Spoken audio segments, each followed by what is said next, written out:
Boker Tov, Shabbat Tov, j'espère que vous avez passé un bon Shabbat. Voilà, on est, je sais pas quelle journée, on est dimanche 3 je crois, 3 novembre, non 1er non. Tov, on est dimanche 1er novembre, ouais c'est ça 1er novembre 2020. Donc ce qu'on va faire c'est qu'on va continuer sur la Emunah le Bitachon. Voilà, j'espère que vous avez bien prié pour Rachel Imeno, Bezrat Hashem pour des Yeshuot. Voilà, je vous le redis, si je ne regarde pas directement la caméra, c'est parce que je suis en train d'enregistrer le cours.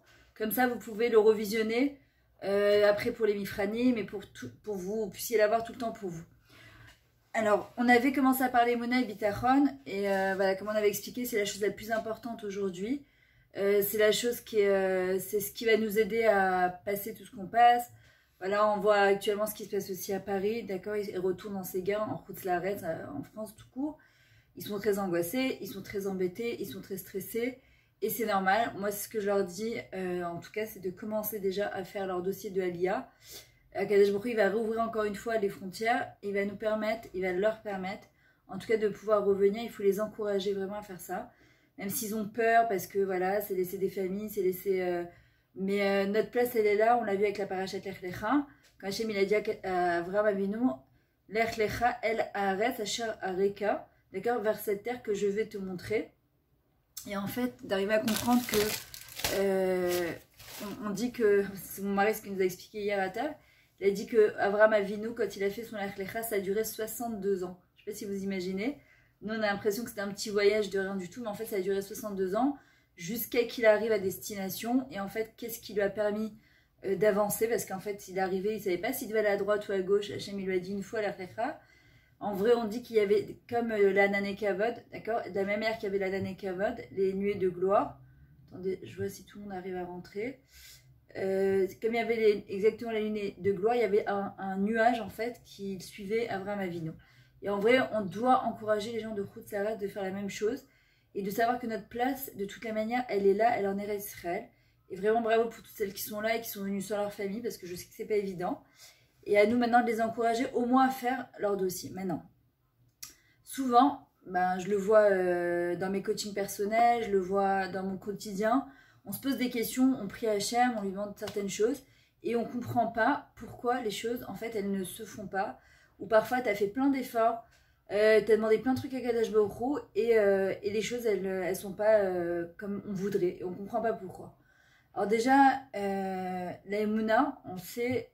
Enfin, il faut le répéter, se répéter, c'est les choses qui vont au-delà de la logique des choses. C'est-à-dire que la Emunah, c'est en fait croire à quelque chose qu'on ne voit pas encore, mais on est ma'amine que Kadosh Baruch Hu va nous donner la chose qui est le mieux pour nous en temps et en heure.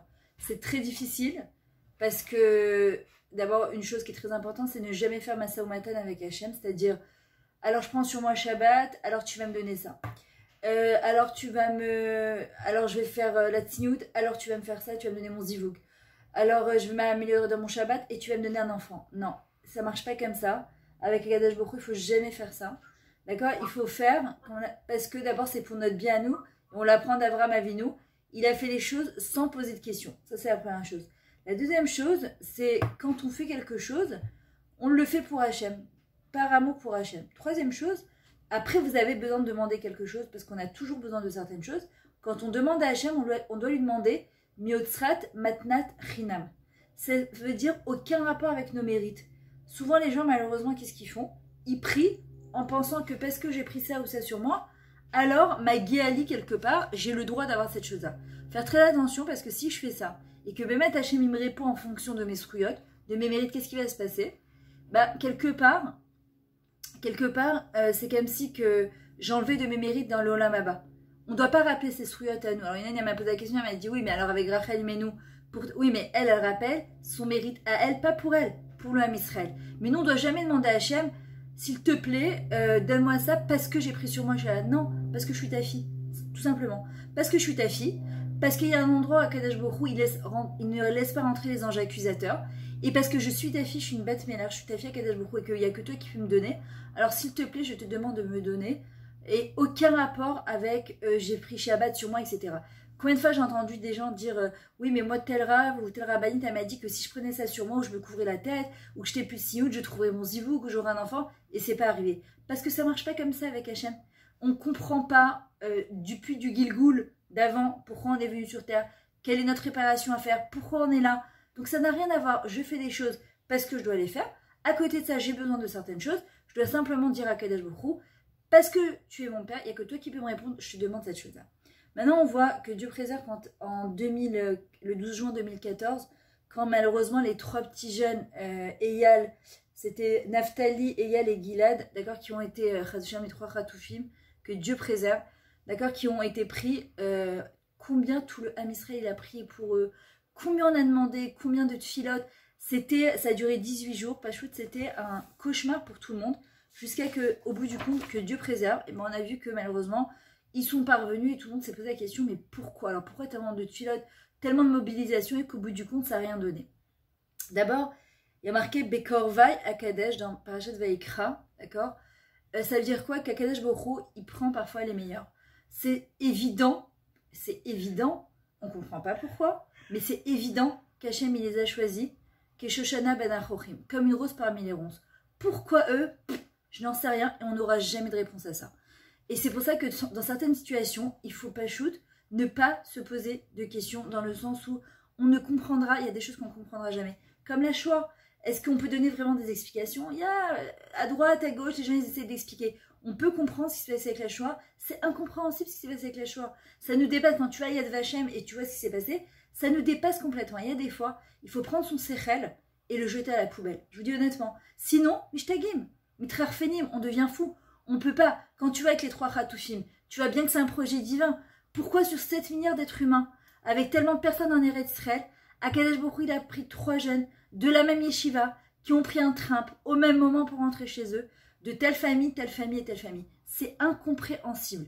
Ce qui est sûr, c'est que ce sont 3 jeunes qui sont partis en Kiddush Hashem, et on dit que mourir en Kiddush Hashem, c'est une expiation pour tout l'âme Israël. Ce sont des corbanotes qui sont partis à notre place. Maintenant, est-ce que nos tfilotes, elles sont parties en vain? Non. Parce qu'il y a marqué Va tfilot enam shavot rekam. On le dit tous les jours dans la tfila. Baruch ata Hashem shoma tefila. Hashem, il écoute nos tfilotes. On n'a pas l'impression parfois, parce qu'il ne nous répond pas. Mais il écoute toujours nos tfilotes. Est-ce qu'il nous répond? Non, pas toujours tout de suite. Il y a des fois, nos tfilotes, il les garde, d'accord? Il les garde. Et puis un beau jour, on aura besoin d'une très grande Yeshua, d'accord? Akadosh Baruch Hu, pitam, tu vas dire, oh, il m'est arrivé un miracle de fou. Mais pourquoi il est arrivé ce miracle-là? Parce que nous, on a oublié que bien avant, combien on a prié, on a demandé, on a imploré à Akadosh Baruch Hu, combien, et pourquoi de cette manière-là, et pourquoi il y a des gens qui ont l'impression que c'est plus facile? Je n'en sais rien, j'ai pas de réponse à vous donner. Par contre, une personne qui va Béhémouna avec Hachem main dans la main, en se disant Hachem, maintenant je vous le dis, c'est très beau ce que je vous dis en théorie, en pratique c'est beaucoup plus compliqué, mais on doit se le répéter au quotidien, surtout dans les moments, regardez, vous voyez ça, ce petit carnet là, je sais pas si vous voyez, tout petit, j'ai plein de petits carnets comme ça, j'ai mon cahier de Yeshuot, j'ai mon cahier de Bakashot, j'ai mon cahier de, et pourquoi j'ai ces cahiers là justement, parce que je demande à Kadesh Baruch Hu certaines choses, mais j'essaie aussi de voir le top et de remercier sur le top qu'il y a. Pourquoi? Parce que quand ça va pas, ce que j'avais dit la dernière fois, la guide babo kachazdecha, c'est-à-dire que quand tout va bien, de savoir dire merci à Hachem. Parce que ça nous remplit des mounas. Pour que quand ve'emunatra balelot, il y aura des moments d'obscurité, ce qu'on passe actuellement, où le monde il est complètement retourné, on a besoin d'être à l'intraveineuse avec des doses d'émouna de bitachon, à l'intraveineuse. D'accord? C'est-à-dire qu'on a besoin d'être nourri au quotidien avec ça pour pouvoir tenir. Mais comment on tient justement? Et comment on est persuadé qu'Hachem il continue à nous aimer malgré parfois qu'on a l'impression qu'il ne nous entend pas? Et bien justement, quand vous avez noté sur vos cahiers toutes les belles choses qui vous arrivent au quotidien, et bien ça permet de regarder le cahier de temps en temps et de se dire ok, j'ai pas vécu des miracles, qui c'est qui m'a aidé jusqu'à maintenant, qui c'est qui m'a fait vivre, exister, qui m'a donné à manger, à boire, qui m'a habillé, on l'oublie. Tant que ça va, c'est-à-dire qu'on gère, c'est moi, c'est... Dès que ça va plus, et qu'on a l'impression d'être complètement abandonné, c'est une impression parce qu'Hachem il n'abandonne jamais ses enfants, d'accord? Alors là, c'est la grosse panique totale. Je vous recommande Bémet, mais faites-le, vous allez voir comment ça va être. Ça, ce cahier particulièrement, c'est ce que j'ai appelé le cahier de Hava, ça c'est par rapport à mon mari, pareil, je fais le même travail. C'est-à-dire qu'au quotidien, je marque peut-être toutes celles qui sont mariées, je vous recommande de le faire. Vous savez pas comment, J'appelle ça Galgal Atsala. C'est la roue de secours parce qu'on a tous des moments dans le couple où parfois, surtout en confinement, et surtout quand il y a des problèmes de parnassa, et surtout quand parfois il y a des enfants et où il y a des fois on craque. Et ce qui se passe, c'est qu'on a tendance à oublier la raison pour laquelle on s'est marié. Moi, je sais que les calottes, elles le savent que j'ai préparé. Je leur ai toujours dit, notez avant le mariage pourquoi vous êtes marié avec vos maris. Pourquoi ? Parce qu'après, il y a des choses qui nous gênent dans le quotidien et on va être obsédé par les choses qui nous gênent. Et on oublie au point d'oublier, mais attends, mais pourquoi je me suis mariée avec ce tordu-là? Mais je rigole pas, hein. Des gens parfois je leur dis, mais pourquoi tu t'es mariée avec lui? J'en sais rien, je m'en rappelle plus. Alors que quand tu notes au quotidien toutes les petites attentions qu'il te fait, d'accord, les petites attentions qu'il te fait, même si tu as l'impression qu'il n'y a rien d'extraordinaire, Stam, il t'a acheté un chocolat quand tu es parti faire les courses, il t'a jeté une poubelle, il t'a aidé pour la vaisselle, même si c'est normal, et c'est pareil, la même relation qu'on a avec Hachem. Quand tu notes ces choses-là, dans les moments où tu craques, parce que ça arrive de craquer, tu te rappelles qu'Akadosh Baruch Hu, pareil comme ton mari, pareil l'Avdil, toutes ces petites attentions qu'Hachem nous donne au quotidien, qu'on a l'impression que c'est normal, c'est ça qui nous renforce justement en Emouna et Bitachon. On voit que Moshe Rabbeinu, il a posé la question à Akadosh Baruch Hu, il lui a dit, je voudrais comprendre le sens des nisyonotes, des épreuves. Hachem, il lui a répondu, Lo iraini à Adam vechai. C'est-à-dire que si une personne, elle est capable de comprendre ce qui lui arrive, ça voudrait dire, en vrai, c'est comme une arat panim, c'est comme si je voyais le visage d'Akadosh Baruch Hu et on ne pourrait pas tenir. Ça ne serait pas possible de tenir devant Akadosh Baruch Hu et de rester vivant. C'est impossible. Donc Akadosh Baruch Hu a dit, c'est une des choses que je ne peux pas te donner comme explication. Et justement, c'est ça la force de la Emouna, c'est de continuer à marcher avec Hachem, même si j'ai l'impression qu'Hachem ne m'entend pas, qu'il ne m'écoute pas, même si j'ai l'impression qu'il n'y a pas d'échouette, il n'y a pas d'ouverture, je continue à me répéter, Hachem, je sais que tu es avec moi. Qu'est-ce qu'on dit tous les jours dans le Birkat? L'oraïti tzadik neza, vezaro mevakesh lachem. D'accord? C'est-à-dire que j'ai pas vu un tzadik abandonné. Hier, je parlais de ça justement avec mon gendre. À un moment, je lui disais, je sais pas ce que je lui dis, à ta tzadik. Elle me dit, là, mais rien, mazet tzadik. Je lui dis, mais je suis pas du tout tzadik. Alors je lui dis, si t'es tzadik, je lui dis, c'est quoi le pied rouge de tzadik? Le tzadik, c'est pas celui qui est arrivé en haut, ça y est, il est parfait dans tout, sinon il aurait plus rien à faire ici. Le tzadik, c'est celui qui cherche le tzedek, celui qui cherche à faire plaisir à Hachem, celui qui essaye d'avancer. Je lui dis, en fait, au fond de nous, on est tous tzaddik. Regardez ce qu'on dit le matin dans les Birkot HaShachar. Elokai neshama, shenatata bit tehora. La neshama que tu m'as donnée à Hachem, elle est théora, elle est pure. Ça veut dire, Akadosh Baruch Hu, il nous donne une neshama pure tous les matins. Le Yetzirah, il veut nous faire croire, il veut nous embrouiller qu'on est des tordus, et qu'on n'est pas bien, et qu'on fait du Lashon Hara, et qu'on grogne, et qu'on n'a pas de Simchat Chaim. Dans le monde dans lequel on vit aujourd'hui, et je vous dis honnêtement, encore j'écoutais un cours du Rav Erez Moshe Doron où il expliquait, il disait malheureusement aujourd'hui, il y a beaucoup de discours, il faut faire très attention, où les gens nous font peur. Où on nous donne des dates de Mashiach, de révélation. J'ai entendu encore dernièrement sur un Rav que c'était lui le Mashiach. D'abord, il y a marqué Mifourage dans les Ilchot Rambam que à partir du moment où on donne la date du Mashiach, ça le repousse. Deuxièmement, on ne saura pas, il va nous surprendre. Troisièmement, qui est en mesure de dire que tel ou tel Rav est Mashiach. On n'en sait rien. Et faire peur aux gens en leur disant faites attention, vite, le Mashiach est arrivé, la Géoula va arriver, faites échouva, soyez tsniout, Shabbat, très grave, attention, stop, il faut arrêter avec ce discours-là. Il fait peur aux gens, il sert à rien. Vous savez, le Harizal, il dit, le Rav Chaim Vital, il disait son élève, à la fin des temps, faire une mitzvah, c'est tellement compliqué. Dans le monde de fou dans lequel on vit, c'est comme grimper sur un mur lisse. Qu'est-ce qui va nous faire tenir justement? Ce sont nos mitzvot. Les petites mitzvahs qui nous semblent complètement insignifiantes. T'es en train de parler avec ton mari, t'as envie de... Moi, ça m'est arrivé jeudi. Il m'a dit un truc, j'étais à la salle de bain, je me préparais, j'allais chez Abrahot, et j'ai failli m'aimer réagir au quart de tour en disant, mais allô Et d'un coup, je me suis rappelé de Rachel Imeno, je me suis dit, allô, le Vitour. Et j'ai dit à Hachem, tu sais quoi, je me tais pour toi. Vraiment, je me tais pour toi. Et après, quand je suis partie seule, j'ai réfléchi dans la roue, je me suis dit, mais en vrai, derrière ça, il voulait te dire quelque chose. Donc après, je l'ai appelé, j'ai discuté avec lui. Derrière sa réponse, même si elle était énervante, il voulait me dire quelque chose. Maintenant, toi, tu vas dire, ok, il gars parti, je me suis dépassée. Le Harizal, il dit, tu t'es pas dépassée. Ça, tu sais pas combien ça amène du bien dans le monde. Ça amène du bien dans ta famille. Et ça amène du nachat à Kadosh Baruch Hu. Kadosh Baruch Hu, il dit, quand une personne, elle se dépasse sur un point, quand tu vas faire ta tefila que tu n'as pas envie de la faire, tu vas faire ton birkat, tu n'as pas envie de le faire, tu as la flemme, tu vas être encore un peu plus tiout et tu n'as pas envie d'être tiout, tu as envie de dire la chanara et tu vas te contenir. Akadosh Baruch Hu, il dit, Aya kedaili livro et kol haolam la regazé bijviler. C'est ça quand on dit que l'Olam Nivra Alabjivli, tout le monde a été créé pour moi. Si Hachem il dit, il se vante quelque part devant les anges, devant les malachim, qui ne voulaient pas nous donner la Torah parce qu'ils disaient qu'on allait la détruire. Hachem il dit, tu vois ce qu'elle vient de faire?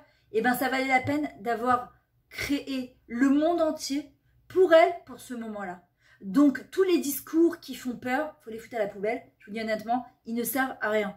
D'accord? Par contre, évidemment qu'il faut de l'Hirat Shamayim, évidemment qu'il faut se bouger, évidemment qu'il faut faire des choses. Mais on va commencer déjà par le fait que chaque fois qu'on fait quelque chose, même si ça nous paraît insignifiant, moi quand je ferme mon sido par exemple et que je le remets à sa place, il y a des fois j'arrive à me concentrer, il y a des fois j'ai du mal à me concentrer. Mais quand je repose, je dis Hachem, je suis désolée, j'ai pas réussi à me concentrer à 100%, mais je suis quand même fière de moi que j'ai pu quand même faire ma tefila. Vaïkba li bibedarka Hachem. Mon cœur, il s'enorgueillit, entre guillemets, pas Hachem dans le temps de s'enorgueillir, dans les chemins d'Hachem. C'est-à-dire que je suis contente de pouvoir faire la volonté d'Hachem dans un monde qui est complètement fou. Et avec les nisyonotes parfois qu'on a, où tu as parfois juste envie de tout jeter. Mais on sait que t'es quoi la force d'Abraham Avinu? Il y a quelqu'un qui a une question? Non? Ça a été quoi la force d'Abraham Avinu? C'est que jamais il a été meharer à la Kadosh Baruch Hu. C'est-à-dire qu'il n'a jamais remis Hachem en question. Il aurait pu remettre la Kadosh Baruch Hu en question par rapport à son fils, par rapport à Nimrod, par rapport à... Alors qu'Abraham il crie tout et tout fort, arrêtez d'amener en sacrifice vos enfants, Hachem il n'avait pas besoin de ça. Le dernier sacrifice, Hachem il lui prend, il lui dit prends ton fils Israël, bincha, yechidecha, tu vas l'amener en korban. Abraham il aurait pu dire Hachem, attends, qu'est-ce que tu me fais là? Tu te rends pas compte, là, j'ai créé à tout le monde depuis des années qu'il ne faut pas sacrifier ses enfants. Rien. Il dit, si Hachem, il m'a demandé, il sait ce qu'il fait. Attention, on parle d'Abraham Avinu, c'est quelque chose d'extraordinaire ce qu'il a fait, d'accord? Mais on doit un petit peu tirer de ses enseignements de ça pour pouvoir avancer et évoluer. Maintenant, il faut comprendre parfois que les gens, ils se posent des questions et ils se disent, oui, mais c'est la faute du gouvernement. Attendez, juste vérifie 2 secondes la lumière de mon truc. Excusez-moi, ouais, c'est bon.